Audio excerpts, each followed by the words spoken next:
J'ai pris mon téléphone et j'ai envoyé un message au vice-président. Préviens tout le monde. Demain, 9 heures, réunion générale.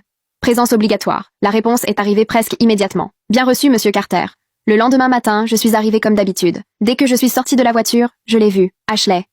Debout devant l'entrée, les bras croisés. À côté d'elle, un homme d'une trentaine d'années, en costume, avec cette attitude, typique de quelqu'un qui se croit intouchable. J'ai jeté un coup d'œil à son badge. Ryan Carter, directeur des ressources humaines. Au moment où Ashley m'a vue, elle s'est avancée rapidement et s'est tournée vers lui. C'est lui. C'est celui dont je t'ai parlé. Ryan m'a regardé de haut en bas, lentement, comme s'il avait déjà gagné. Donc c'est toi l'ouvrier qui a manqué de respect à ma cousine. Qui t'a embauché? Je ne me souviens pas t'avoir déjà vu. Je gardais toujours un profil discret dans cette filiale. Vêtements simples, pas d'escorte, et la voiture la plus banale de mon garage. Seuls les cadres supérieurs savaient qui j'étais réellement, et lui n'en faisait clairement pas partie. Ashley a souri en voyant sa réaction. Même toi tu ne le reconnais pas? Alors c'est sûr, il est entré par piston. Vire-le, maintenant. Ryan a laissé échapper un petit rire méprisant. Ça explique son attitude. Il a relevé légèrement le menton. Je vais être gentil. Vu que tu as conduit ma cousine pendant 1 mois, je vais te laisser garder ton travail. Il a levé la main. Mais à certaines conditions, Ryan a levé la main, comme s'il énumérait quelque chose de parfaitement normal. Première condition, des frais de placement, 50 000 €, à transférer directement sur mon compte personnel. Sinon, un seul mot de ma part et tu es dehors. Il a levé un doigt de plus. Deuxième condition, à partir d'aujourd'hui, tu conduis ma cousine tous les jours, aller-retour. Tu fais ce qu'elle dit, quand elle le dit, sans poser de questions. Un troisième doigt, troisième condition. Hier soir, tu as ignoré sa demande de venir nous chercher. Ça mérite une compensation. Taxi, 10 000 $.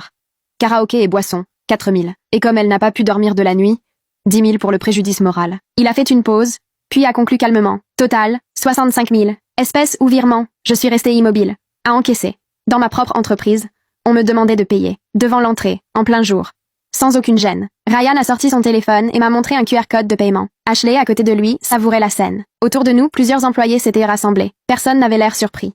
Certains me regardaient avec pitié, comme s'ils voulaient en dire « paix et ça ira plus vite ». D'autres affichaient un sourire discret, comme s'ils savaient exactement ce qui allait m'arriver. En voyant leur réaction, j'ai posé une question simple. Donc, tous ceux qui veulent te travailler ici doivent te payer 50 000 ? Ryan a ricané.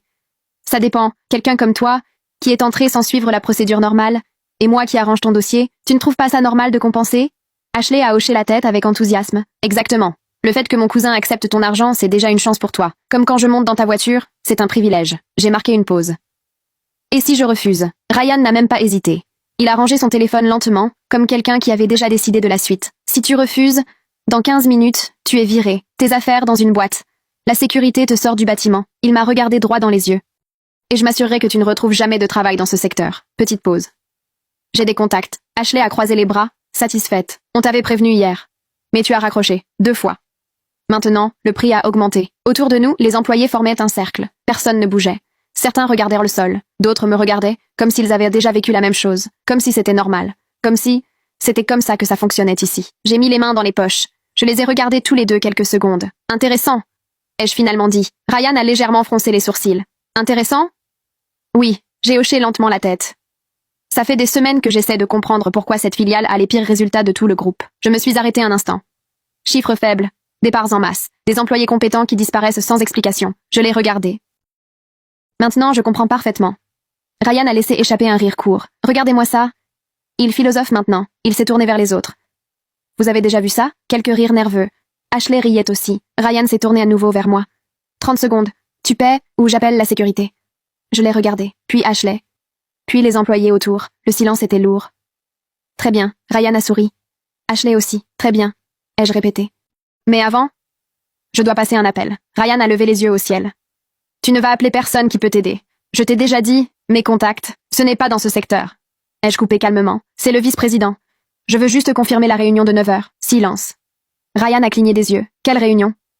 Réunion générale. Toute l'entreprise. Sans exception. J'ai sorti mon téléphone. Je l'ai convoqué hier soir.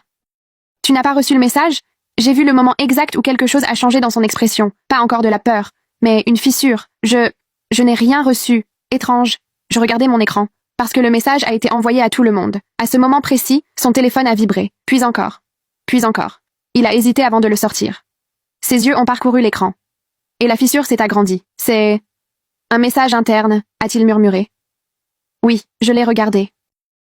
Réunion dirigée par le propriétaire de l'entreprise. Petite pause. Moi. Le silence qui est tombé, on pouvait presque le sentir. Ashley m'a regardé, bouche entr'ouverte. Ryan a relevé les yeux lentement. Autour de nous, plus personne ne parlait. C'est une blague, a dit Ashley, mais sa voix avait changé. Desmond. Le vice-président est apparu à l'entrée du bâtiment presque immédiatement. Bonjour, monsieur Carter. Tout est prêt pour la réunion de 9 heures. Ryan n'a rien dit. Ashley non plus. On commence à l'heure, ai-je dit calmement, et je me suis dirigée vers l'entrée. Derrière moi, j'ai entendu Ashley chuchoter quelque chose, mais cette fois, il n'y avait plus aucune arrogance dans sa voix. La salle de réunion principale occupait tout un angle du 4e étage, des murs en verre. On pouvait voir à l'intérieur depuis les bureaux. C'était voulu. Quand j'avais validé l'aménagement quelques années plus tôt, on m'avait demandé si je préférais plus de discrétion. J'avais refusé.